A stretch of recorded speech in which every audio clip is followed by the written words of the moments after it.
శ్రీకృష్ణ పరబ్రహ్మణే నమః. శ్రీమద్ భగవద్గీతలో 2వ అధ్యాయమైన సాంఖ్యయోగంలో ఈరోజు మనం 15వ శ్లోకానికి వచ్చాం. 15వ శ్లోకం చదివే వాళ్ళ పేరు ఊరు. చిత్రాల సరస్వతి, అనంతపురం అమ్మ. సరస్వతి గారు సిద్ధంగా ఉన్నారా? రెడీమా.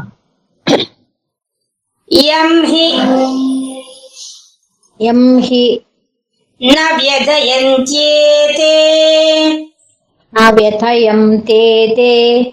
పురుషం పురుషర్షభా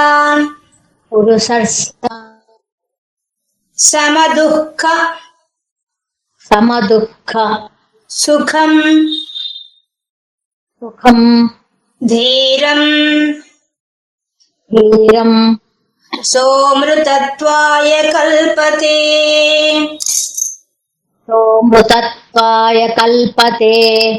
యం హి న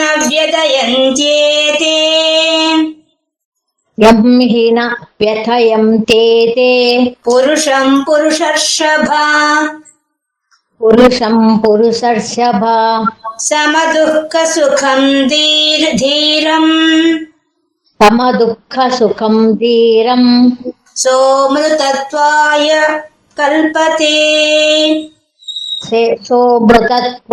కల్పతే యం హి న వ్యథయంత్యేతే పురుషం పురుషర్షభా సమదుఃఖ సుఖం ధీరం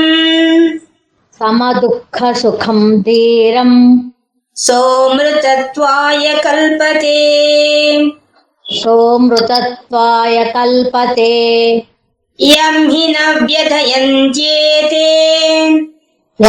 న వ్యథయంతేతే పురుషం పురుషర్షభా సమదుఃఖ సుఖం ధీరం సోమృతత్వాయ కల్పతే.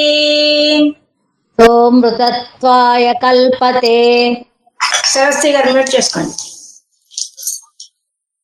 యం హి న వ్యథయంత్యేతే పురుషం పురుషర్షభా.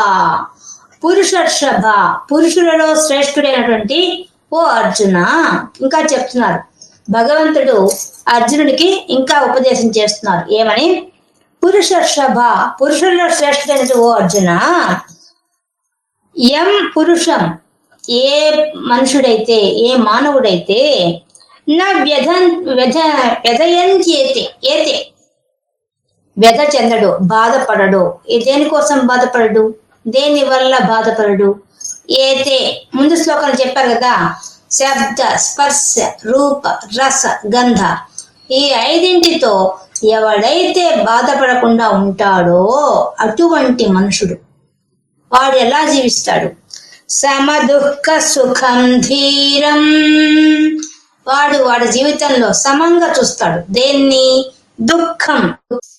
ఎవడు మోక్షానికి అర్హత కలిగిన వాడు అంటే వాడికి ఏముండాలట? ప్రపంచంలో ఉండే విషయాలైనటువంటి ఈ శబ్ద స్పర్శ రూప రసగంధాలు, వాటితో వచ్చే బాధలు, ఆ బాధలు ఏవైతే ఉన్నాయో, ఆ ఏ ఏడుపైతే దానివల్ల వస్తుందో అది, మళ్ళీ సుఖం, దానివల్ల సుఖం వస్తుంది. ఈ 2ంటిని కూడా ఎవడైతే సమానంగా చూస్తాడో వాడు మాత్రమే మోక్షానికి అర్హత కలిగిన వాడు అని చెప్పేస్తున్నాడు. అంటే మన నిత్య జీవితంలో మనం ఇది తెలుసుకుంటే చాలండి, ఈ ఒక్క విషయాన్ని ఆచరిస్తే చాలు, మనం ధన్యమైపోతాం. మన జీవితం అంతా దుఃఖం లేకుండా, టెన్షన్ లేకుండా హాయిగా గడిపేస్తాం. కానీ మనం మానవులు ఎంత చెప్పినా మనకు చెప్పేశారు కదా, జ్ఞాని నామపి చేతాంసి బలాదా కృష్య మోహాయ, మనకు దుర్గా సప్తశతులు అని చెప్పేసి, సప్తశ్లోకిలు అని చెప్పేశారు. ఎంత జ్ఞాని అయినా సరే, ఎన్ని విషయాలు తెలుసుకున్నా సరే, ఎంత విన్నా సరే, వాడు ఖచ్చితంగా ఆ యొక్క మోహంలో ఇరుక్కోక తప్పదు, తద్వారా శోకంత పట్టించుకోక తప్పదు. కానీ ఎవడైతే ఆత్మ విచారణ చేసుకుంటూ జ్ఞానం వైపు అడుగులు వేస్తాడో అటువంటి వాడికి ఏమైపోతుంది, ఇప్పుడు మనకు అందరికీ తెలియదు ఈ శబ్ద స్పర్శ రూప రసగంధాలే మనల్ని ఏడిపిస్తున్నాయని, అవి గ్రహించిన మన ఇంద్రియాలే మనల్ని ఏడిపిస్తున్నాయని, వాటిని గ్రహించిన మన మనసే మనల్ని ఏడిపిస్తుంది. మనకు తెలుసా ఇప్పటిదాకా ఈ పంచ తన్మాత్రలు ఒకటి భూమి మీద ఉన్నాయని, వాటి వల్లే మనకు మన జ్ఞానేంద్ర స్వీకరించి ఆ స్వీకరించిన మనసు ద్వారా స్వీకరించి ఆ మనసు మన అల్లకొల్లని సృష్టిస్తోంది అనే విషయం మనకు తెలుసా? మనకు తెలియదు. ఇప్పుడు మనకు ప్రపంచంలో ఉండే విషయాలే సగం తెలియవు. ఇంక తెలియని పరమాత్మ గురించి ఏం తెలుస్తుంది? కనిపిస్తున్న ప్రపంచమే కనిపించడం లేదు, తెలియడం లేదు.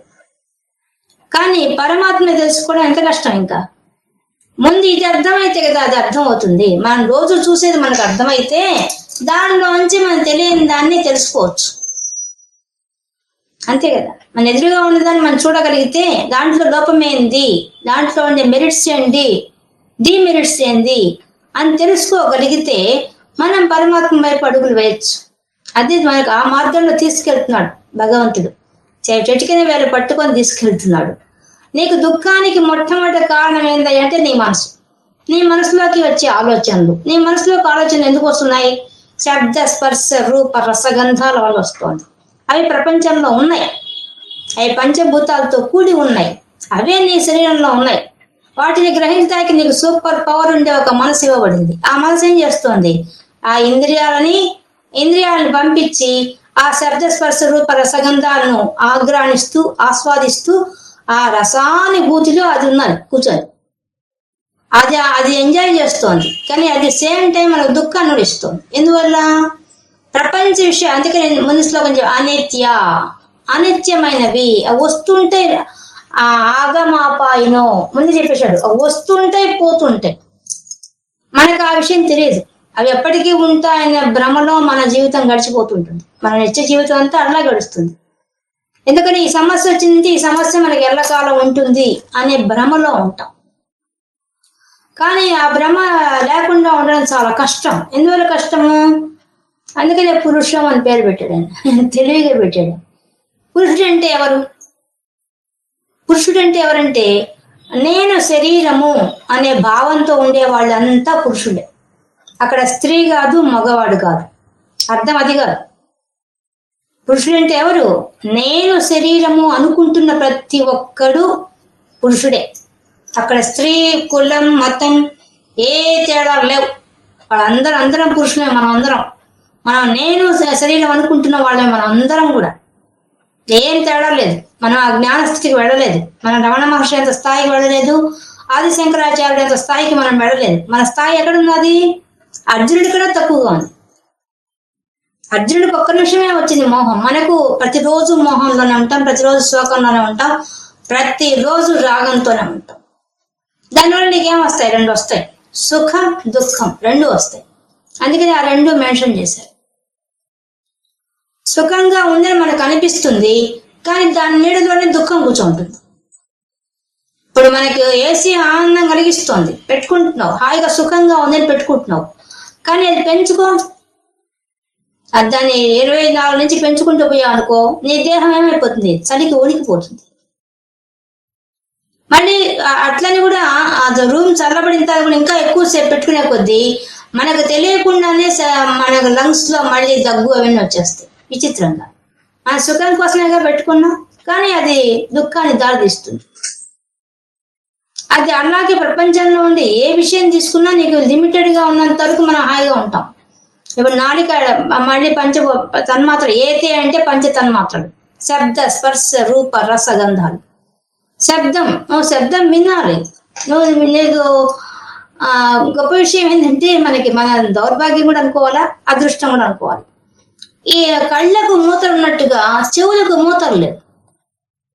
ఇవి లేనందువల్ల ఏమైపోతుంది? నువ్వు వినకూడదు అనుకున్న దాన్ని చెవులు మూయడానికి వీలు లేదు. నువ్వు ఖచ్చితంగా వినాల్సింది. నువ్వు మూయాలంటే నువ్వే ముయ్యాలి, బలవంతంగా దూది పెట్టుకొని నువ్వే ముయ్యాలి. దానికి కూడా మనకు కనురెప్పలు ఉన్నట్టుగా కానీ మూసే అవకాశం ఉండుంటే మనం హాయిగా ఎప్పుడు కాంటే మూసేసుకొని ఉండేవాళ్ళం. అలా లేదు. కానీ అది ఒక అదృష్టమే, దురదృష్టం ఏం కాదు. అందువల్లే మనకు తెలియకుండా చాలా విషయాలు తెలుసుకునేస్తాం. పొద్దున్న లేచి రాత్రి దాకా ఎన్నో శబ్దాలు వింటాము. ఆ శబ్దాల్లో ఉండే మాధుర్యాన్ని మనం అనుభవిస్తాం. కానీ దాన్ని చెడుగా నువ్వు ఉపయోగించుకుంటే దాన్ని వద్దస్తం ఏదో చెవులో పెట్టుకొని మరి వింటున్నారు చూడండి ఇప్పుడు యువత. అది నీకు డేంజర్. నీ బ్రెయిన్ లో నరాలకు డేంజర్, నీ చెవులకు డేంజర్. అంటే అంత దూరం వెళ్ళిపోతున్నాం. ఏదైనా మనం ప్రపంచంలో మనకి ఇచ్చినవన్నీ కూడా పెద్ద వెనక దుఃఖం ఉంది. మనకి ఇవ్వబడ్డాయి, మనం ఎంజాయ్ చేయడం కోసం ఇవ్వబడ్డాయి. నువ్వు జీవితాన్ని హాయిగా ఎంజాయ్ చేయమని చెప్పి భగవంతుడు ఏర్పట్టేశాడు.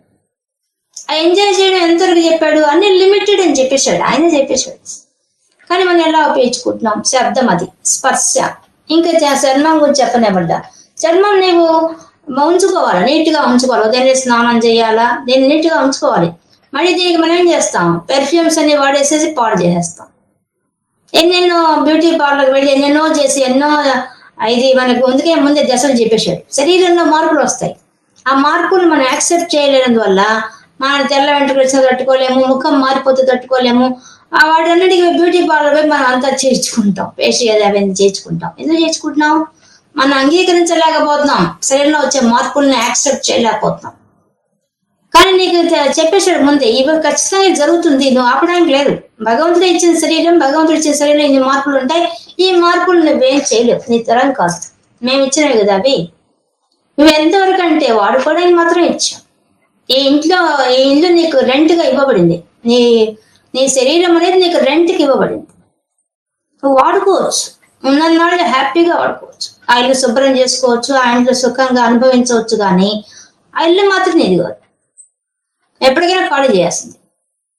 నీ ఆత్మకి ఇవ్వబడింది ఈ శరీరం అనేది, ఇల్లు ఇవ్వబడింది, నువ్వు ఎప్పటికైనా ఖాళీ చేయాల్సిందే. దీంట్లో మళ్ళీ నీకు ప్రపంచంలో ఉండే విషయాన్ని కూడా ఆకర్షించి నీ మనసు దాకా వచ్చి నిన్ను అల్లకల్లోలం చేస్తాయి. మనిషి పుట్టేటప్పుడే, పొట్టలో ఉన్నప్పుడే ఇది ప్రసూతి వైరాగ్యం అంటారు. పుట్టేటప్పుడు పొట్టలో ఉన్న బిడ్డ ఆలోచిస్తాడు, ఇంకా వద్దురా నాయన, ఈ జన్మలు వద్దు, నేను ఇంకా పుట్టను, భగవంతుడా నాకు ఈ జన్మ ఇచ్చావు చాలు, ఈ జన్మను ఆపేసేసేయి, ఈ జన్మలో పోయిన తర్వాత కూడా నేను గుర్తు పెట్టుకునే ఉండాలా, మర్చిపోకూడదు అని మనం పొట్టలో ఉన్నంతసేపు అడుగుతాం. ఈ మాయ నాకు వద్దు వద్దు వద్దు అని ఏడుస్తాం. అది ప్రసూతి వైరాగ్యం. కాన్పు కనే ఆమె కాదు వచ్చేది ఆ ప్రసూతి వైరాగ్యం. వాడు పొట్టలో ఉన్నవాడికి వస్తుంది. వాడు ఆలోచిస్తాడు, పొట్టలో ఉన్నంతసేపు ఏడుస్తాడు. పూర్వజన్మ జ్ఞానం ఉంటుంది కదా వాడికి, నాకు ఇంక జన్మ వద్దు, ఇంక జన్మ వద్దు, ఈ జన్మ చాలు, నేను ఇక భూమి మీద పోయినప్పటి నుంచి మంచి పనులు చేస్తాను అని ధర్మంగానే ఉంటానని చెప్పి వస్తాడు. కానీ ఎప్పుడైతే భూమి మీద రాగా నీళ్ళు చల్లంగానే వాడికి ఆ మాయ అంటుకుంటాడు. సరే, మాయ అంటుకుంది కదా, మాయను గుర్తు చేస్తూ మనకేమున్నాయి, మన పురాణాలు అవన్నీ మనకు వచ్చి అందరూ ప్రవచనకర్తలంతా చెప్తారు. నువ్వు విన్నప్పుడు విన్నంతసేపు వైరాగ్యం వస్తుంది మనకి. అబ్బా ఇవాళ ఇట్లా చెప్పుకున్నాము, ఇట్లాగే ఉండాలి రేపటి నుంచి అనుకుంటాం. కానీ మళ్ళీ మన ఇంటి విషయాలు వెళ్ళిపోగానే మళ్ళీ మామూలు అయిపోతాం. ఇది పురాణ వైరాగ్యం. ఇంకా శ్మశాన వైరాగ్యం. శ్మశానంలో పోయిన తర్వాత అక్కడ మనలాంటి వ్యక్తులే మనలాంటి శరీరాలు కాల్చబడుతుంటే, ఓయమ్మ ఎప్పటికే నేను కాలిపోయేదాని వాడినే కదా, ఇంకెందుకులే ఈ జీవితం అని మనం అక్కడ నిర్ణయించుకుంటాం. కానీ ఇంటికి రాగానే ఏమైపోతాం, మళ్ళీ పిల్లలు, సంసారం, మళ్ళీ పడిపోతాం, ఈ మాయలో పడిపోతాం. ఇది జరుగుతోంది ప్రపంచంలో. ఇది తెలిసిన వాడు ఎవరైతే ఉంటాడో, ఇది నిజంగానే మనం ఇట్లా ముందుకు పుట్టామనే విషయం మనకు చెప్పడానికి ఇన్ని పురాణాలు, భగవద్గీత అవన్నీ పుట్టే. మర్చిపోతాం అని తెలుసు, నీకు మరిపిచ్చేశాడు భగవంతుడు. మరిచిపోకపోతే మనం బతకలేము అసలు. పూర్వజన్మ గుర్తుందనుకోండి, ఇప్పుడు ఎన్ని జన్మల్లో ఎంతమందికి భార్యలు అయ్యామో, ఎంతమందికి మనం భర్తలు అయ్యామో, అది తెలిస్తే ఎంత భయంకరంగా ఉంటుంది. అది మర్చిపోవడం మన అదృష్టం. మనకిచ్చిన మరుపు అనేది చాలా వరం అది. కానీ నువ్వు మర్చిపోయినా వీళ్ళు మన పురాణాలు ఇవన్నీ ఏం చేస్తున్నాయి, బోధ చేస్తున్నాయి. నీకు మాయ ఉందయ్యా, ప్రపంచ విషయం ఇదంతా ఉందయ్యా, అందుకని నీవు పోవాల్సిన టార్గెట్ మాత్రం నువ్వే పరమాత్మవి అని తెలుసుకోవాలి అనే విషయం చెప్తూనే ఉంటాయి. అవి చెప్పినంతసేపు వింటాము, పురాణ వైరాగ్యం అంటాం. అప్పుడు విన్నంతసేపు నిజం అట్లా ఉండాలి అనుకుంటాం. కానీ మళ్ళీ మన జీవితంలో గడిపోగానే మళ్ళీ మామూలుగా అయిపోతూ ఉంటాం. అదే ఇప్పుడు చెప్తున్నాడు కృష్ణ పరమాత్మ. ఏం చెప్తున్నాడు ఆయన చెప్పదలుచుకునేది ఈ శ్లోకం ద్వారా. ఎవడైతే ఆ శబ్ద స్పర్శ రూప రసగంధాలను, వాటి ద్వారా వచ్చే ఇంద్రియాల ద్వారా మనసు పొందే ఆ సుఖము దుఃఖం ఏదైతే ఉందో ఆ రెండింటిని సమానంగా చూడగలవాడెవడో వాడు పురుషర్షభ, వాడు ఇంద్రియ నిగ్రహం కలవాడు. పురుషర్షభ అంటే ఇంద్రియ నిగ్రహం కలవాడు. అర్జునుడు ఒకప్పుడు ఇంద్రియ నిగ్రహం కలవాడే, ఎందుకు ఉన్నాడు కాబట్టి శివుడిని ప్రత్యక్షం చేయించుకున్నాడు. ఆయనకు ఉంది ఆ విషయం. కానీ ఇప్పుడు ఎలా ఉన్నాడు, మోహానికి గురయ్యాడు, ఇప్పుడు శోకానికి గురయ్యాడు. కాబట్టి ఆయనకి ఇప్పుడు ఒక్క నిమిషం పోయింది. అది మనలాగా ప్రతిరోజు పోదు, ఆయన ఆ ఒక్క నిమిషం పోయింది ఆయనకి. అందుకని పురుషర్షభ అని పదం ఉపయోగించాడు. సూచిస్తున్నాడు, నీవు ఇంతకుముందు పురుషర్షభవి, ఇప్పుడు పురుషుడు అయ్యావు, గుర్తుపెట్టుకో. మన స్థాయికి వచ్చాడు పురుషం. మనం అంతా ఈ శరీరం నేను అనుకుంటూ జీవించేవాళ్ళం. వాళ్ళని పురుషుడు అంటారు. కూర్చోండి, మన శరీరానికి ఏమైనా రోగం వచ్చినా, మన శరీరంలో కష్టాలు వచ్చినా, సుఖాలు వచ్చినా ఏం చేస్తున్నాం మనం? అతిగా స్పందిస్తాం.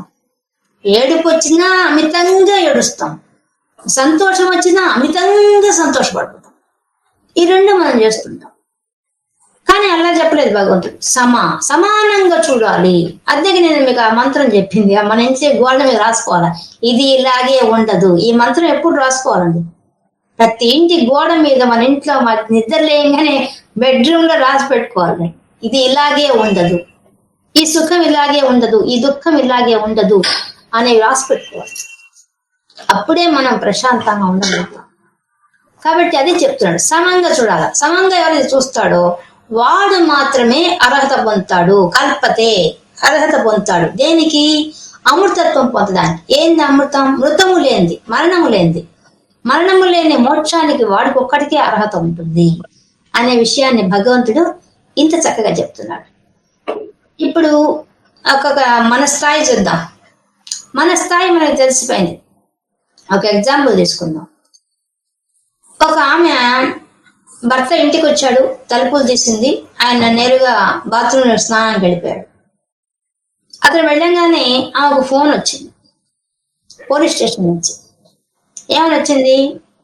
మా పలానా ఆయన మీ భర్తేనా అంటే అవును అని చెప్పింది. మీ భర్తకి యాక్సిడెంట్ అయింది, మరణించారండి అని చెప్పారు. అప్పుడే ఆమె తలుపు తీసింది, భర్త తన కళ్ళ ముందే వచ్చాడు, బాత్రూమ్కి వెళ్ళాడు. కానీ ఆమె అది చూసింది కూడా ఆమె. కానీ ఆమె ఏ స్థాయికి వెళ్ళిపోయింది? వెంటనే మరణించాడు అదొక్కటే ఆమె చెవులో పడింది. అంతే. ఇప్పుడు వచ్చింది ఆయన ఆత్మ వచ్చింది అనుకుందా, అనుకుని పెద్దగా ఏడ్చేసింది.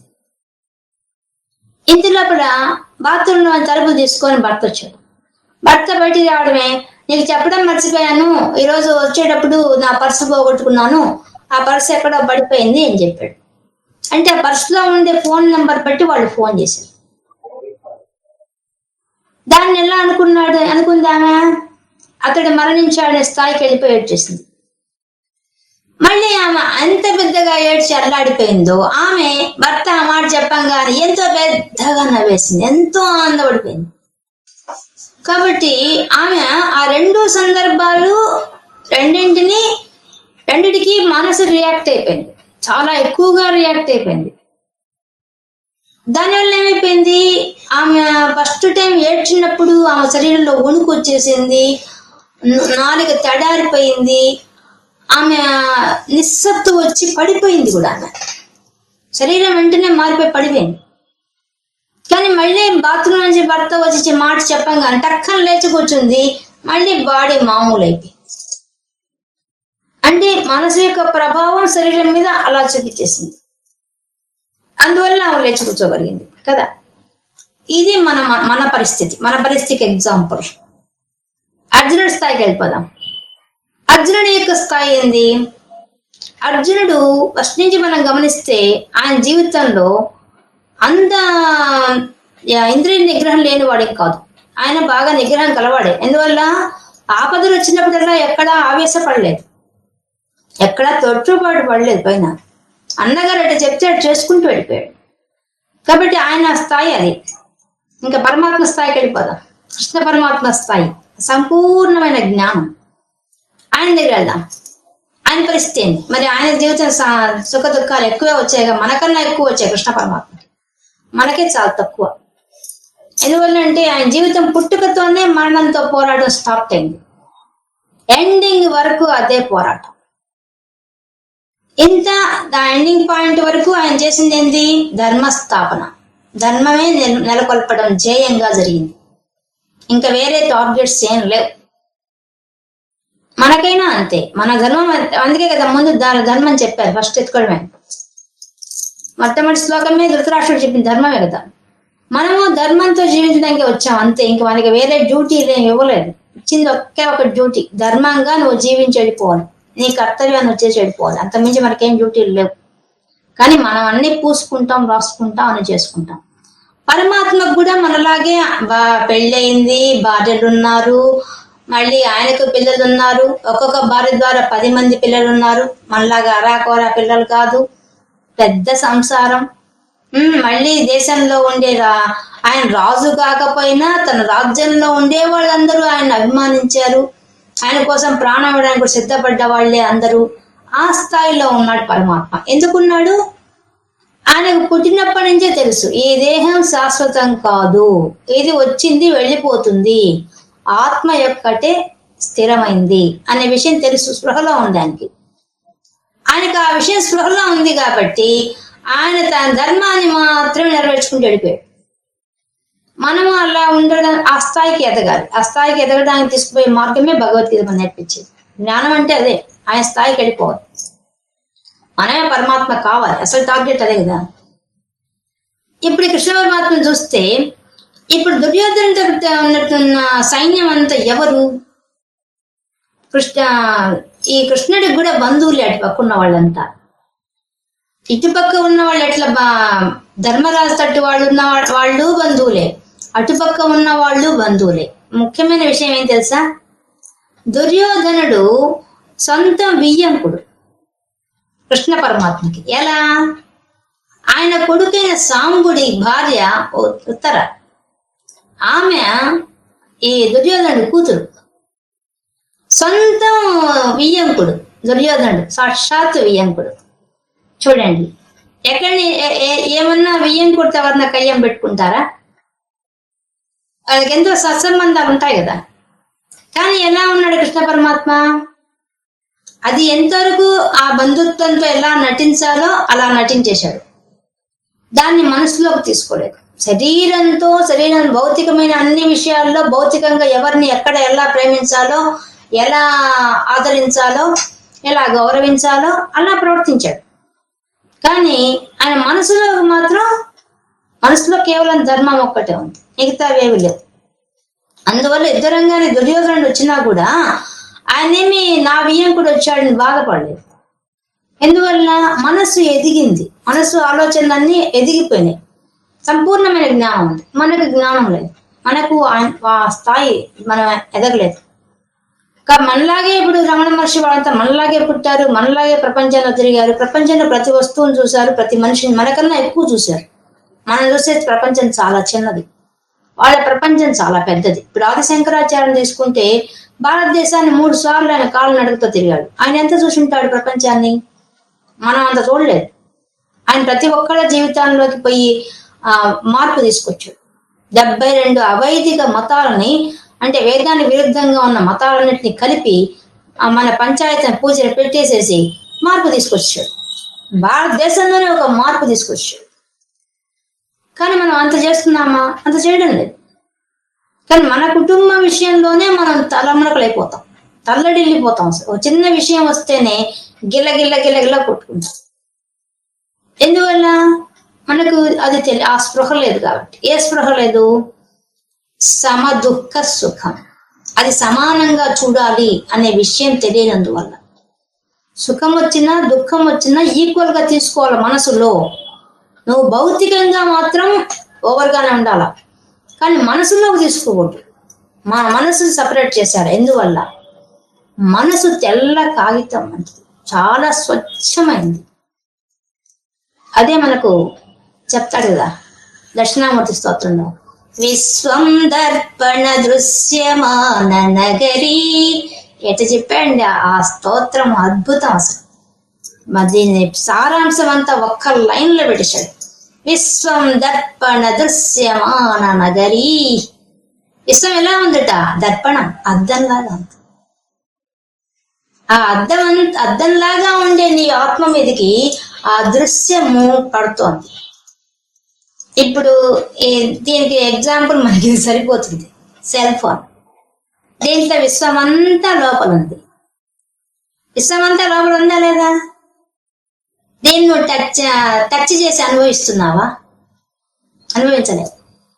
కేవలం చూసి ఆనందించగలవు అంతే. కానీ నువ్వు దాంట్లో ఉండే ఏ విషయాన్ని, దీంట్లో అన్ని తీర్థయాత్రలు ఉన్నాయి, నీకు కావాల్సిన గేమ్స్ ఉన్నాయి, అన్నీ ఉన్నాయి. దేన్ని నువ్వు టచ్ చేయలేవు. కేవలం నీ మనస్సు ఇంద్రియాల ద్వారా గ్రహించగలవు, అంతేనా? ఇటువంటిదే, ఈ స్క్రీన్ లాంటిదే మన యొక్క ఆత్మ. ఇంత పరిశుద్ధమైంది మన ఆత్మ. దీంట్లో ఇంకా దీని గురించి వెళ్ళిపోకండి. ఒక ఎగ్జాంపుల్ చెప్తున్నాను. ప్రపంచమంతా దీంట్లో ఉంది. విశ్వం దర్పణ దృశ్యమాన నగరీ. విశ్వం దర్పణం, మన ఆత్మ అద్దంలాగా ఉంది. ఆ అద్దంలోకి రిఫ్లెక్ట్ అవుతున్నాయి ఈ పొయ్యే దృశ్యాలన్నీ కూడా. ప్రపంచంలోని ప్రతి దృశ్యము ఆ అద్దంలో మనకు కనిపిస్తున్నాయి. ఆ కనిపించిన పెద్దాన్ని మనం ఏమనుకుంటున్నాం? నిజము అనుకుంటున్నాం, శాశ్వతము అనుకుంటున్నాం. అందువల్ల ఈ శరీరం కూడా శాశ్వతము, శరీరంతో సంబంధం ఉన్న వాళ్ళంతా శాశ్వతము అనే భ్రమలో ఉన్నాం. కానీ శరీరమే, ఈ శరీరంతో ఇవ్వబడింది, నీకు ఆత్మకి ఇవ్వబడింది.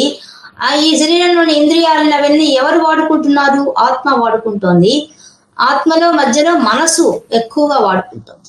తర్వాత అదే బుద్ధి వికసిస్తే అది పరమాత్మ వైపు లాక్కోబోతుంది. బుద్ధికి మనసుకు తేడా. బుద్ధి ఏం చేస్తుంది? మనకి 2 సూపర్ పవర్స్ ఇవ్వబడ్డాయి. ఒకటి మనసు, 2 బుద్ధి. మనసు చూచినవన్నీ కావాలి కావాలి కావాలి పరిగిస్తుంది, కోరికల వెంట పరిగిస్తుంది. బుద్ధి కాదు, వద్దు, వీటిని వెంట రావు అనేది ఒక్కడే చెప్తుంటుంది. అది చెప్పినప్పుడే మనం అలర్ట్ అయిపోయేసి బయటకు వస్తాం. లేదంటే దాంట్లోనే కూర్చోంటాం. కొంతమంది షాపింగ్ ఎక్కువ ఇష్టం ఉంటుంది. ఎన్ని గంటలైనా షాపింగ్ చేస్తారు. ఇంట్లో ఉన్న వస్తువులు తెచ్చి ఇంట్లో పెడుతూ ఉంటారు. ఇంట్లో వస్తువులు పెంచుకుంటూ పోతుంటారు. వాళ్ళకి తెలియదా అవన్నీ మన వెంట రావు, ఎప్పటికైనా మనం చూస్తే ప్రతిదంతా నాశనం అయిపోతుంది. ఏది మన వెంట కొన్నేళ్ళ ఏదైనా నాశనం కావాల్సింది, అది ఎంత గొప్పదైనా సరే. ప్రపంచంలో ప్రతి వస్తువుకు నాశనం ఉంది. అవి తెలియదా? మనకు తెలుసు. ఒక చీర కొంటావు, ఆ చీర ఎన్నేళ్ళు వస్తుంది నీకు? సరే ఇప్పుడంటే అందరూ 10 ఏళ్ళు కట్టడం లేదు, 1 సంవత్సరం కట్టి పాత పారేస్తున్నారు. కానీ నిజానికి ఒక చీర ఎన్నేళ్ళు కడతావు? చినిగిపోయేదాకా కట్టగా అంతే. అప్పటికేం చినిగిపోతుంది. నువ్వు ఎన్నేళ్ళైనా కట్టుకో, ఎంత గొప్ప చీర అని చెప్పి దాచిపెట్టుకున్నా అది ఎక్కువ కాలం ఉంది, దానికే అది చినిగిపోతుంది. నువ్వేం చేయక్కర్లేదు. ఊరికే నువ్వు బీరువాలో మర్చిపెట్టినా కూడా చినిగిపోతుంది, వాడకుండా ఉన్నా కూడా. అట్లా బంగారం కూడా, నువ్వు తెచ్చిపెట్టుకున్నావు. బంగారం ఎంత గొప్పది, ఎంత విలువైంది, అది తెచ్చిపెట్టుకుంటావు. కానీ అది తరిగిపోతుంది. నువ్వు తీసుకోకపోతే తరుగు వచ్చింది చెప్తారు వాళ్ళు. ఎంత విచిత్రమైన విషయం. మనం వాడకుండా ఊరికే బీరువాలో పెట్టినా కూడా తరిగిపోయింది చెప్తారు. కాబట్టి ప్రపంచంలో ఉండే ప్రతి వస్తువు నాశనం అవుతుంది అనే విషయం మనకు స్పృహలో ఉండదు. ఎందుకు ఉండదు? ఈ మనసు, ఆ శబ్ద స్పర్శ రూప రసగంధాలు ప్లస్ మన ఇంద్రియాలు, ఇవన్నీ కలిసి మనతో ఆడుకుంటున్నాయి, మన జీవితంతో ఆడుకుంటున్నాయి. అందుకని మనం ఏం చెప్తున్నాం? అందుకని దాని లోపల నుండి ఆత్మ దగ్గరికి వెళ్ళాలి. ఆత్మ దగ్గర తీసుకెళ్ళడానికి చెప్తున్నాడు. ఆత్మ ఒకటే నిత్యము అని ముందు శ్లోకాలు చెప్పేశాడు, శాశ్వతము అని చెప్పేశాడు. 2వ శ్లోకంలో ఏం చెప్పాడు? అనిత్యం, ఎప్పుడు ఉండవు, వస్తుంటాయి పోతుంటాయి, ఆగమాపాయనం అని చెప్పేశాడు. ఈ శ్లోకానికి రాగానే పూర్తిగా చెప్పేశాడు. సమ దుఃఖ సుఖ దుఃఖం సమానంగా చూసుకో. నీ జీవితంలో ప్రతిదాన్ని సమానంగానే రియాక్ట్ గా, ఓవర్ గా రియాక్ట్ కాబాక. అప్పుడు నీ మనసులో రియాక్ట్ కాకపోతే అప్పుడు నీకు ఎలిజిబిలిటీ వస్తుంది. దేనికి? మోక్షానికి. ముందు మోక్షం ఎక్కడి నుంచి వస్తుంది? నీ ప్రపంచ విషయాల్లోంచి విడుదల అయితే నువ్వు పరమాత్మ వైపు అడుగులు వేస్తావు. పరమాత్మ సంపూర్ణమైన జ్ఞానం ఎప్పుడు వస్తుంది? ద్వంద్వాతీతం అయితేనే మనం పరమాత్మ అవుతాం. ద్వంద్వాలంటే కష్టం, సుఖం, దుఃఖం, కష్ట సుఖాలు, సుఖ దుఃఖాలు, ఇట్లా మనకు చాలా ఉండాలి. యవ్వనము, వార్ధక్యము, ఇట్లా ప్రతిదీ ద్వంద్వాలు 2 ఉండేవంతా మనం జయిస్తేనే మనం పరమాత్మ అవుతాం. ఆ 2 మనం జయించలేము అంటే నువ్వు ప్రయత్నం చేస్తే అవుతుంది. ఇప్పటి నుంచి ప్రయత్నం మొదలు. ఇప్పుడు తెలుసుకున్నాం కదా మనం, 2 ద్వంద్వాతి 2గా ఉండే వాటిని జయిస్తేనే మనము పరమాత్మ అయిపోతాము. మనకు తెలిసిపోయింది. టెక్నిక్ చెప్పేశాడు, ఆయన చెప్పేశాడు. నువ్వు సమదృష్టితో ఉంటే నీకు ఈజీ అని చెప్పేశాడు. అంటే బయట అర్థం చే భౌతిక విషయాలకు దూరంగా ఉండమని సన్యాసం తీసుకోమని చెప్పడం లేదు భగవంతుడు. అంటారు దట్ పాయింట్. మన భగవద్గీత విని సన్యాసులు ఎవరు కాదు. అయ్యేది ఒకటే, మనస్సు ఎదుగుతుంది, మనస్సుకు ఆలోచనలకు ఫుల్ స్టాప్ పడుతుంది, అతిగా స్పందించే శక్తికి ఫుల్ స్టాప్ పడుతుంది. ఇప్పుడు భగవద్గీత వినిన తర్వాత ఆ గీత విన్న అర్జునుడు ఏమన్నా సన్యాసం తీసుకున్నాడా? యుద్ధం చేశాడు. మనం కూడా జీవితం అనే యుద్ధాన్ని సక్రమంగా చేస్తాం. అందుకోసం చెప్తున్నాడు, నీకు జీవితంలో వచ్చే విభయ్య శరీరానికి దశలు వస్తాయి. శరీరంలో ఉండే ప్రపంచంలో నీతో సంబంధం ఏది ఉంటుంటే తన్మాత్రలతో ఉంటుంది. ఆ తన్మాత్రలు స్వీకరించేది నీ మనసు, నీ ఇంద్రియాల ద్వారా పొందుతోంది నీ మనసు. ఈ మనసు నిన్ను ఇబ్బంది పెడుతోంది. అవి పోవాలంటే నీ మనసుని సమంగా ఉంచుకోవాలి, కంట్రోల్ చేసుకోవాలి. నీ మనసుని కంట్రోల్ చేసుకుంటే నీవు భూమి మీద సుఖపడతావు. భూమి మీద ఉండంగానే నీవు అమృతత్వాన్ని పొందుతావు. అది చెప్తాను ఈ శ్లోకం ద్వారా. అంటే ఎక్కడ సమస్య ఉంది పరిష్కారం కూడా ఆయనే చెప్తున్నాడు. సమస్య ఇక్కడ మొదలవుతుందయ్యా నీకు, నీ జీవితంలో దీనికి పరిష్కారం ఇది ఈజీ, నీకేం కష్టం కాదు. ప్రాక్టీస్ చేయి, ప్రతిరోజు ప్రాక్టీస్ చేయి. ఇది ఇలాగే ఉండదు అని మన ఇంటి మీద మన ఇంట్లో గోడల మీద రాసి పెట్టుకుంటే ఉదయం లేచి చదువుతూ ఉంటే ఆటోమేటిక్గా మన మనసు మారిపోతుంది. ఇంకా ఉత్తిష్ట అంటే మేలుకో. మేలుకోవడానికి కావాలి. ఎలా మేలుకుంటావు? మనం మేలుకోవడం ఎలా చేస్తాం? మామూలుగా ఇప్పుడు ఉదయాన్నే మనం 4 గంటలకు లేయాలనుకున్నాం అనుకోండి, ఏం చేస్తాం? మన మనసులో ఫస్ట్ సంకల్పం చేసుకుంటాం 4 గంటలకు లేయాలని. ఆ విధంగా మన బాడీ లేస్తే సరే, మనకు బద్ధకం వచ్చేస్తుంది ఏం, అప్పుడు ఏం చేస్తాం? అలారం పెట్టుకుంటాం. అంతేనా? మనం చేసే పని అదే విధానం. అప్పుడు మనం ఏం చేయాలా? అలాగే నేను జీవితం అనే దానికి కూడా అలారం పెట్టుకోవాలి. ముందు మనకే మనం ప్రయత్నం చేసి గెలుస్తామా లేదా మేల్కోవడానికి ట్రై చేయాలి. జ్ఞానం ప్రకారంగా మేల్కోవడానికి ట్రై చేయాలి. కానీ కొంచెం కష్టమైనా కూడా అలవాటు చేస్తుంటే ఇప్పుడు ఫస్ట్ లో 4 గంటలు లేడు అలవాటు చేయక ముందు కొంచెం కష్టం అవుతుంది. కొంచెం ప్రాక్టీస్ చేసి అలవాటు చేసాను. రాత్రి కూడా సంకల్పం చెప్పుకొని రేపు 4 గంటలకు ఎట్లా లేయాల్సింది పని చేయాలని పెట్టుకోండి. అలారం కన్నా అలారం కూడా పెట్టండి. అలారం కంటే ముందే మన మనసు లేచి ఉంటుంది, అది లేపేసి ఉంటుంది. మన బెస్ట్ అలారం మన మనసే, దానికంటే అలారం కన్నా సూపర్. అది లేపి చూడండి, ఎక్కడ ప్రయాణం అంటే చూడండి, అలారం పెట్టుకుంటాం కానీ అలారం కంటే ముందు మన మనసు లేచేసి ఉంటుంది. అంటే ఒక అలారం మన లోపల పెట్టబడింది, బయట లేదు, మన లోపలే ఉంది. అది దాన్నే ఉత్తిష్ట, లేపు అని చెప్తున్నాడు ఆయన. అది ఉత్తిష్ట పరంతప్ప అని చెప్పాడే, అసలు అర్థం అది. నువ్వు లే, నీ అలారం నీ చేతిలోనే ఉంది, బయట లేదు, నీ మనసులోనే ఉంది. అది నువ్వు నిద్ర లేచిన మేలుకో. సతతోత్తిత ఏం చెప్పాడు శివశాస్త్రం? సతతం ఎల్లప్పుడూ మేలుకోరు ఉండాలట. ఒక్క నిమిషం కూడా కాదు, ఎల్లప్పుడూ మేలుకో ఉండాల్సింది. అంటే నువ్వు జాగరూకుడవి ఉంటేనే నీకు ఈ జ్ఞానం అందుతుంది. జ్ఞానం అర్థం అయితేనే జీవితం సుఖం, నువ్వు బతికినంత కాలం జీవితం హాయిగా జరిగిపోతుంది. నీ మనసు ఉన్నత స్థాయికి వెళ్ళిపోతుంది, తద్వారా మోక్షాన్ని పొందుతాం. ఇది మనకు ఈ శ్లోకం ద్వారా చెప్పదలుచుకున్నాడు పరమాత్మ. ఇంత బాగా చెప్పాడు చూడండి. నా వ్యధయంత్యేతే ఏతే, ఆ శబ్దస్పర్శ రూప రసగంధాలతో ఏతే ఏవైతే ఉన్నాయో వాటితో నా వ్యధయంతి, ఎవడైతే బాధపడడో, ఎవరు? పురుషం, పరుషం. ఏ పురుషుడైతే, ఎవడు ఆ పురుషుడు? నేను శరీరం అనుకుంటున్న వాడు ఎవరైతే వాడు ఉన్నాడో వాడు బాధపడడో. ఎప్పుడు బాధపడకుండా ఉంటాడు వాడు? సమ దుఃఖ సుఖం, సుఖాన్ని దుఃఖాన్ని సమానంగా చూసేవాడు. సుఖం దుఃఖం రెండిట్లో ఖమ్ ఉంది. ఖమ్ అంటే ఆకాశం, ఆకాశం శూన్యం. నువ్వు సు గాని దు గాని ఏర్పాటు చేస్తేనే సుఖము దుఃఖం ఉంటాయి. నువ్వు ఏర్పాటు చేయకపోతే సుఖం లేదు దుఃఖం లేదు, రెండు శూన్యం. అసలు అర్థం అది. సుఖం లేదు దుఃఖం లేదు, అవి రెండు నీ మనసు పెట్టుకున్న ఆలోచనలు అంతే తప్ప బయట లేవు. బయట వాటి వల్ల నీకు సుఖము రాదు, దుఃఖము ఎక్కువ రాదు. నువ్వు ఎంతవరకు కాదు అంతవరకు తీసుకొని ఎంజాయ్ చేస్తే నువ్వు ప్రశాంతంగా గడిపేస్తావు, నీ చుట్టూ ఉన్న వాళ్ళు ప్రశాంతంగా గడిపేస్తారు, నీ జీవితం సఫలమైపోతుంది. అది సమ దుఃఖ సుఖం. ధీరం, అసలైన పదం ధీరుడు, ధైర్యవంతుడు. ఎవరైనా ధైర్యవంతుడు, ఈ విధంగా మనసును కంట్రోల్ చేసిన వాడు ఎవరైతే ఉంటాడో వాడు నిజమైన ధైర్యవంతుడు, వాడు నిజమైన బుద్ధిమంతుడు. అటువంటి వాడికి ఏమైపోతుంది? సో అమృత అమృత, మృతము లేదు, మరణం లేదు. తత్వాయ కల్పతే, కల్పతే అంటే వాడే అర్హత కలవాడు, వాడికి అర్హత వస్తుంది, మోక్షానికి అర్హత వస్తుంది. ఇక్కడ ప్రపంచ విషయాలను విడుదలైతే పరమాత్మ దగ్గరికి వెళ్ళడానికి వాడికి అర్హత వస్తుంది, అది చెప్తున్నాడు. ప్రపంచ విషయాలలో ఉండకూడదని చెప్పలేదు. ఏ విధంగా అయితే ఒక అద్దంలో అన్ని వస్తూ పోతూ ఉంటాయో అంటకుండా, ఆ విధంగా అద్దంలో ఏవి నీకు అంటుకోగా అన్ని వస్తువులు పోతూ ఉంటాయి, అన్ని కనిపిస్తూ ఉంటాయి అద్దంలో. ఇప్పుడు నీ మొహం ముందు అద్దం పెట్టుకుంటే నీ మొహంలో ఏం లోపాలనే చెప్తుంది అద్దం. అటువంటిదే నీ ఆత్మ, అద్దం లాంటిది ఆత్మ. అద్దం లాంటి ఆత్మ ఎటువంటిది? నిర్మలమైంది, నునుపైనది.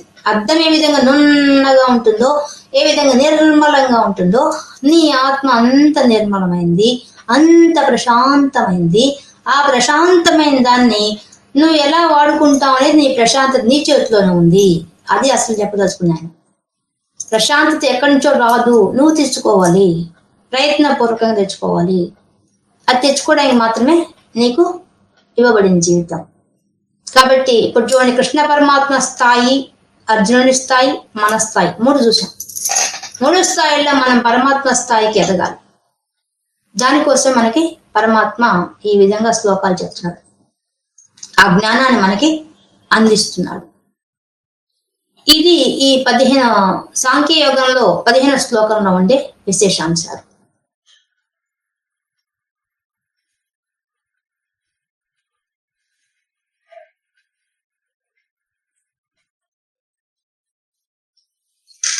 ఇప్పుడు ఇంకొక విషయం తెలుసుకుందామండి. ఒక రాజు ఉన్నాడు. ఆ రాజు, ఆయనకి అన్ని భోగాలు ఉన్నాయి, అంత సామర్థ్యం ఉంది ఆయనకి. కానీ ఆయన ఎప్పుడు ఏదో అసంతృప్తితో ఉండేవాడు. ఆయనకు విసుగు పుట్టిపోయింది. ఏందబ్బా, అన్నీ ఉన్నాయి, వడ్డించిన విస్తరలాగా జీవితం ఉంది, మంచి భార్య ఉంది, పిల్లలు ఉన్నారు, మళ్ళీ రాజ్యమే ఉంది, రాజ్యంలో ధర్మం ఉంది, అన్నీ ఉన్నాయి, ఎప్పుడు అసంతృప్తిగా ఉండేవాడు. ఆయనకి ఎందుకు అసంతృప్తి ఉందో అర్థమయ్యేది కాదు. అప్పుడు ఒక రోజు మంత్రిని పిలిచి చెప్పాడు, నాకేదో అసంతృప్తి పీడిస్తుంది, నాకు తెలియడం లేదు అని చెప్తాడు. అప్పుడు ఆ మంత్రి ఏం చెప్తాడంటే, అయ్యా, మన రాజ్యంలోకి ఒక ముని వచ్చిన్నాడు, ఆ ముని దగ్గరికి వెళ్దాం, ఆయన ఏమన్నా మీ పరిష్కారం చెప్తాడేమో అని చెప్తాడు. ఇది మానసికమైంది కదా, రోగులు డాక్టర్లు వైద్యులు ఏం చేయలేరు, మన ఆ ముని దగ్గరికి పోదాం అంటారు. సరే పదాన్ని పోతారు. ఆ ముని దగ్గరికి పోయేసరికి ఆయన చాలా ప్రశాంతమైన ముఖంతో ఆనందంగా ఉంటాడు. అప్పుడు ఆయన పోయేసేసి ఆ మునిని అడుగుతాడు, నాకు ఈ విధంగా ఏదో తెలియని అసంతృప్తి నన్ను పీడిస్తోంది, దీనికి మార్గం చెప్పండి అంటాడు. సరే అయితే నేను ఒక పరిష్కారం చెప్తాను నీకు. ఏం చేయాలంటే, నువ్వు ఎవరైనా సరే బాగా సంతోషంగా ఉన్న వ్యక్తి యొక్క చేతి ఉంగరాన్ని కానీ నువ్వు ధరిస్తే నీకు ఆనందం వచ్చేస్తుంది చెప్తాడు, సంతోషం వచ్చేస్తుంది, ఆ అసంతృప్తి పోతుంది అని చెప్తాడు. అలాగా అని చెప్పేసేసి వెంటనే మంత్రిని చెప్తాడు, ఎవరో ఇక్కడ మన ఇద్దరం మారు వేషాలు వేసుకొని పోదాం, ఎవరు సంతోషంగా ఉన్నారో ఎంక్వైరీ చేసుకుంటూ పోదాం, దాని ప్రకారంగా మనం కనుక్కొని వాళ్ళ చేతికి ఉండే ఉంగరాన్ని నేను వెంటనే పెట్టేసుకుంటా అంటాడు. సరే అని చెప్పి మంత్రి రాజు ఇద్దరు మారు వేషం వేసుకొని రాజ్యంలోకి పోతారు. పోయిన తర్వాత ఆ రాజ్యంలో విచారిస్తారు, ఒక ఊరికి పోయి విచారిస్తారు.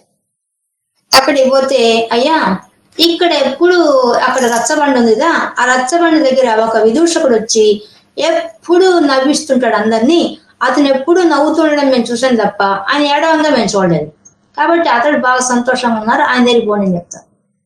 అప్పుడు వీళ్ళిద్దరు నేరుగా ఆ విదూషకుడు దగ్గరిపోతారు. అతడు ఆ రచ్చబండ దగ్గర మర్రి చెట్టు కింద పెద్ద బండ ఉంటే ఆ బండ మీద నిలబడి చాలా గొప్పగా యాక్షన్ చేసి అందరిని నవ్విచ్చేశాడు. అందరు నవ్వుతున్నారు.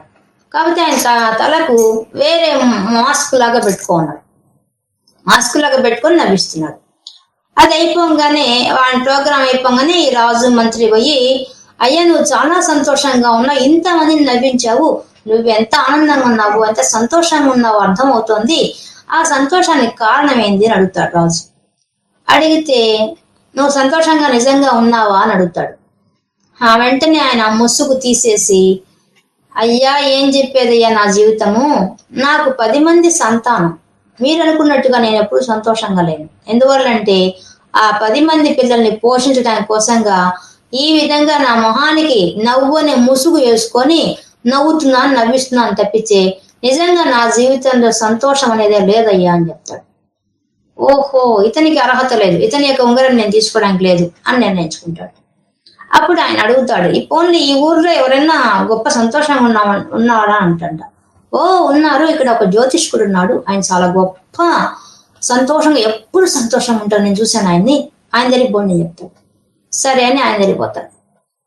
పోయి ఆ జ్యోతిష్కుడితో మాట్లాడుతూ, అయ్యా మీరు ఎప్పుడు సంతోషంగా ఉంటారటనే, మీ సంతోషానికి కారణం ఏంది అని అడుగుతాడు. అప్పుడు ఆయన, నాకేనండి సంతోషం ఉండేది, మొన్నటి దాకా నేను హాయిగా సంతోషంగా ఉండేవాడిని, కానీ ఈ జాతకం చూడడంలో నా జాతకం కూడా నేను చూసుకున్నాను, నాకు త్వరలో మరణం రాబోతోంది, ఈ విషయం తెలిసినప్పటి నుంచి నేను అమిత దుఃఖంతో ఉన్నాను, కాబట్టి నాకేం సంతోషంగా లేదు అని చెప్తాడు. ఓహో, నువ్వు కూడా మాకు పనికి రావని మనసులో అనుకొని వాడిద్దరు పోనీ ఇంకెవరు సంతోషంగా ఉండేవాళ్ళు ఉన్నారా అంటారంట. అయ్యా ఇక్కడ ఎవరో ఇంకో ఆయన ఉన్నాడు, ఆయన పూజారి, ఆయన గుళ్ళో పూజ చేస్తుంటాడు, ఆయన ఎప్పుడు నవ్వుతుంటాడు, భలే ఆనందంగా ఉంటాడు అని చెప్తారు. సరే అని చెప్పేసి వాళ్ళు నేరుగా ఆ అర్చకుడు తిరిగిపోతారు.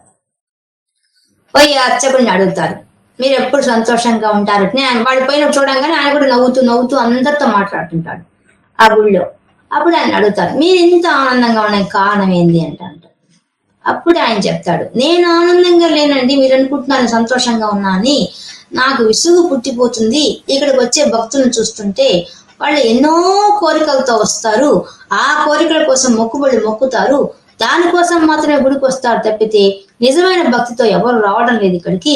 అందువల్ల నాకు వీళ్ళని చూసినప్పుడు నాకు నవ్వుతున్నాను తప్పితే నిజానికి నాకు లోపల మాత్రం చాలా బాధగా ఉంది. వీళ్ళందరూ భక్తి లేకుండా వస్తున్నారు గుడికి అని నాకు ఈ బాధ నన్ను తొలిచేస్తోంది, కాబట్టి నేనే సంతోషంగా లేనయ్యా చెప్పి. ఓహో, ఇతను పనికి మళ్ళీ వాడి అనుకొని వీళ్ళిద్దరు బయటకు వచ్చేస్తారు. అలా వాళ్ళిద్దరు మాట్లాడుతూ ఆ ఇద్దరు వాళ్ళ చూసినవన్నీ చర్చించుకుంటూ వాళ్ళు అరణ్య మార్గంలోకి వచ్చేస్తారు. ఆ అరణ్యంలో దారి తప్పేస్తారు. ఇంకెన్నకైతే పోలో అర్థం కాదు, మధ్యలోకి వచ్చేస్తారు, అడవుల మధ్యలోకి. అంటే వేరే ఊరికి పోతున్నాం అనే భ్రమలో వాళ్ళు అడవిలోకి వచ్చేస్తారు. అప్పుడు వాళ్ళకి దాహం అవుతుంది, ఆకలి అవుతుంది. ఇదేంది మనం ఎక్కడికి వచ్చాము, మనకి ఆకలి అవుతుంది, దాహం అవుతుంది, ఎవరు ఇస్తారు ఇక్కడ అని చూస్తుంటే దూరంగా ఒక వ్యక్తి కట్టెలు కొడుతూ కనిపిస్తారు. అప్పుడు వాళ్ళిద్దరు ఆయన దగ్గర వేసి, అయ్యా మీరు మాకు బాగా ఆకలి అవుతున్నది, దాహం అవుతుంది, మీరు ఏమన్నా ఇవ్వగలరా అని అడుగుతారంట. ఆయన, అయ్యో ఇట్లాంటి అడవులకి మీరెందుకు వచ్చారండి, మీరెవరు అసలు, మీకేం కావాలా, ఎందుకు వచ్చారు ఇక్కడికి, సరే మీరు ముందు ఆకలి దాహం అంటున్నారు, రాండి ఇక్కడే నా పక్కనే గుడిస్తుంది, నేను తీసుకెళ్తాను. తీసుకెళ్లి వాళ్ళని ఒక చెక్క బల్ల మీద కూర్చోబెట్టి వాళ్ళిద్దరికి ఆయన అక్కడ అడవిలో దొరికే పండ్లు, తేనె అవన్నీ తెచ్చిస్తాడు, మంచినీళ్ళు తెచ్చిస్తాడు దొన్నెలతో. వాళ్ళు తాగి సంతోషిస్తారు. అప్పుడు వాళ్ళు, ఇక్కడ నువ్వు ఒక్కడే ఉన్నావే, ఎవరు లేదే, ఇక్కడ ఊరికే కట్టెలు కొట్టుకోవడం కోసం వచ్చావా అంటారంట. లేదు నేను కట్టెలు కొట్టుకోవడం కోసం రాలేదంటాడు. మరి దేనికి ఉన్నావు ఇక్కడ అంటారంట. మరి ఇక్కడ ఎవరు లేకుండా ఒంటరిగా ఉన్నావే నువ్వు, నీకు ఒంటరిగా ఉంటే బాధగా లేదా అని అడుగుతాంట. ఒంటరిగా ఉంటే బాధగా ఉండడం దేనికి అంటారంట.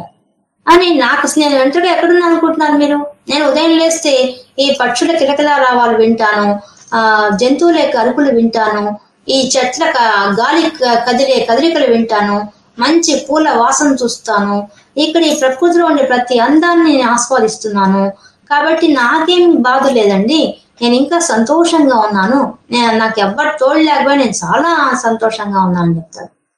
అంతే రాజు ఆశ్చర్యపోతాడు.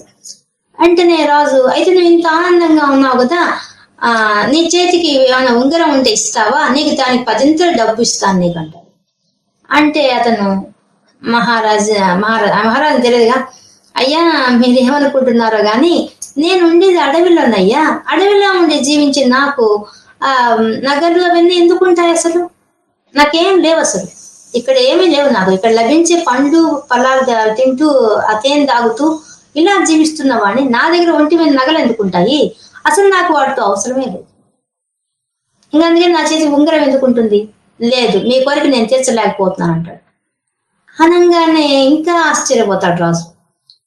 నీ చుట్టూ ఎవరు లేరు, నీ ఒంటి మీద ఆభరణాలు లేవు, ధనరాశులు లేవు, ఏమీ లేవు, అయినా నువ్వు ఇంత ఆనందంగా ఉన్నావు అని ఒక్క నిమిషం ఆశ్చర్యపోతాడు. ఇంకా మళ్ళీ వెంటనే వాళ్ళిద్దరూ ఆయన అడిగి దారి తెలుసుకొని నేరుగా ఆ ముని దగ్గరికి పోతారు. పోయి, అయ్యా మునోత్తమ, నువ్వేమో వాళ్ళని అడిగి ఉంగరం తీసుకోమన్నావు, ఆ ఉంగరం ఇవ్వడానికి అతను అంత తాహత లేదు, అతను చేసుకోలేదు, అసలు అవసరం లేదు అసలు అతనికి అని చెప్తాడు. అప్పుడు రాహుతో చెప్తాడు, చూసావా, ఆయనకి ఏమీ లేకపోయినా ఉన్న వాటిల్లోనే ఆనందం వెతుక్కొని ఎంతో ఆనందంగా ఉన్నాడు. అంటే తనకంటూ ఒక మనిషి లేడు, తనకంటూ ఒక నీడ లేదు, తనకంటూ ఒక ఆస్తి లేదు, ఏమీ లేవు. అందులో ఒక అడవిలో ఉన్నాడు. తన చుట్టూ ఉన్న ప్రపంచంలో ఉన్న ప్రకృతిని ఆరాధిస్తూ అంత ఆనందంగా జీవిస్తున్నాడు. కాబట్టి అతన్ని చూసి నువ్వు బుద్ధి తెచ్చుకోవాలి. నీకు భగవంతుడు ఇన్ని ఏర్పాటు చేస్తే అసంతృప్తితో జీవిస్తున్నావంటే నీవు ఉన్న దాంట్లో తృప్తిగా జీవించాలని నీకు లేదు. మొట్టమొదటి. రెండోది, భగవంతుడు ఇచ్చాడు, భగవంతుడి మీద భక్తి లేదు. అతడు ప్రకృతిలో ఉండే పరమాత్మను చూస్తున్నాడు. నాకు తోడు పరమాత్మ రూపంలో వీళ్ళందరూ కనిపిస్తున్నారని ధ్యాసలో ఉన్నాడు. నీకు చుట్టూ ఇన్ని ఉన్నా కూడా నువ్వు ఒంటరిగా ఉన్నావు. కానీ అతను ఎవరు లేకపోయినా ఒంటరిగా లేడు. నీకు అతనికి తేడా. అందుకే నేను అతని ఉంగరం ముఖ్యం కాదు అక్కడ. ఆయన ఉంగరం పెట్టుకుంటే ఏం మార్పు రాదు. నువ్వు అతని జీవిత విధానం తెలుసుకుని నువ్వు మారుతావు అనే విషయం చెప్పి నేను పంపించాను. కాబట్టి నీవు ఇప్పుడు తెలుసుకో, నీకు అన్ని ఉండడం కాదు, ఉన్న దాంట్లో నువ్వు ఏ విధంగా సంతృప్తిగా జీవించావు అనేది ముఖ్యం అని ఆయనకు పాఠం చెప్తాడు. అప్పుడు ఆ రాజు కనువిప్పు కలుగుతుంది. నిజమే కదా, ఏమీ లేని వాడే ఎంత ఆనందంగా ఉంటే, నా జీవితంలో అన్ని వడ్డించిన విస్తరలాగా ఉంటే నేను ఎంత ఆనందంగా ఉండాలి. కానీ నేను ఎప్పుడు దుఃఖంలో ఎందుకున్నానంటే అసంతృప్తి నన్ను పీడిస్తోంది.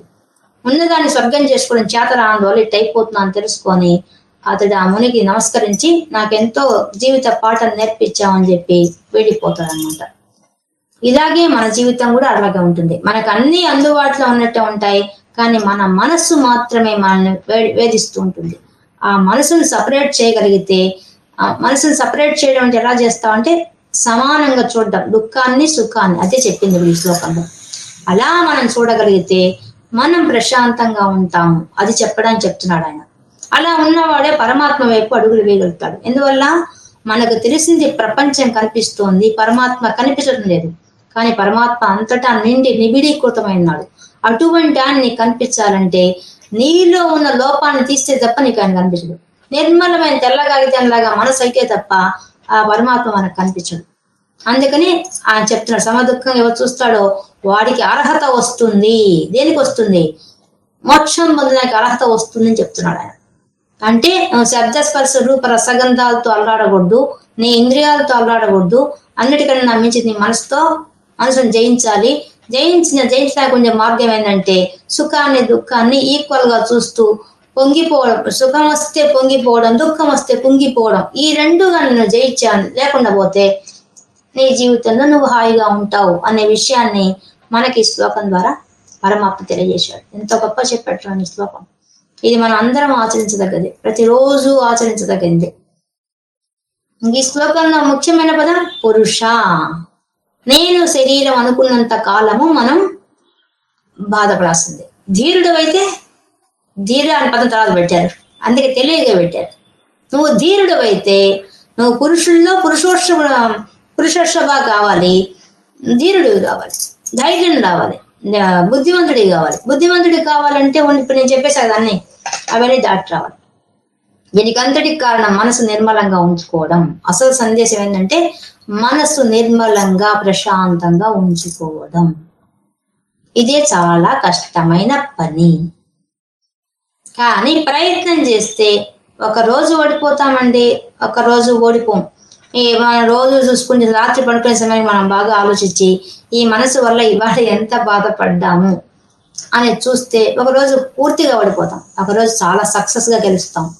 అలా ప్రతిరోజు మనల్ని మనం చెక్ చేసుకుంటూ పోతుంటే మనం ఆ పరమాత్మ దిశగా అడుగులు వేసిన వాళ్ళం అవుతాం. అడుగులు వేగా ఎప్పటికైనా ఈ సంపూర్ణమైన జ్ఞానం ఇచ్చి భగవంతుడే చేయి పెట్టి మనం లాగేస్తాడు. అది ఆయన చేసే పని. ఇదండి ఈ 15 శ్లోకం ఎంతో గొప్పగా చెప్పాడు. మీకు కథలు ఎందుకు ఎగ్జాంపుల్ చెప్తున్నానంటే సబ్జెక్ట్ మర్చిపోతారు, కథలు మర్చిపోరు. కథల ద్వారానే మనకు అన్ని గుర్తుంటాయి, విషయాలన్నీ జ్ఞాపకం ఉంటాయి. మన విషయం మర్చిపోయినా, దీంట్లో ఉన్న సబ్జెక్ట్ మర్చిపోయినా ఈ శ్లోకం పక్కన ఈ కథ పక్కన రాసి పెట్టుకుంటే ఈ కథ ప్రకారం ఇది అన్వయించుకోవాలి అనే మనకు ఒక ఆలోచన వస్తుంది. చిన్నపిల్లకాయలు చెప్పినట్టుగా కథలు చెప్తున్నాం అనుకోబాకండి. కథలు ఎగ్జాంపుల్ గా వస్తేనే మనకు అన్నీ అర్థం అవుతాయి. ఇట్లా డివైడ్ చేసి చూసుకుంటేనే మనకు అర్జునుడి స్థాయి ఏంది, మన స్థాయి ఏంది, పరమాత్మ స్థాయి ఏంది, లేదా సంపూర్ణ జ్ఞాని స్థాయి ఏంది, అలా చూసుకుంటేనే భగవద్గీత పూర్తిగా వంట పడుతుంది. లేకపోతే వంట పడదు. ఇది అసలు విషయం. ఇదండి 15వ శ్లోకం.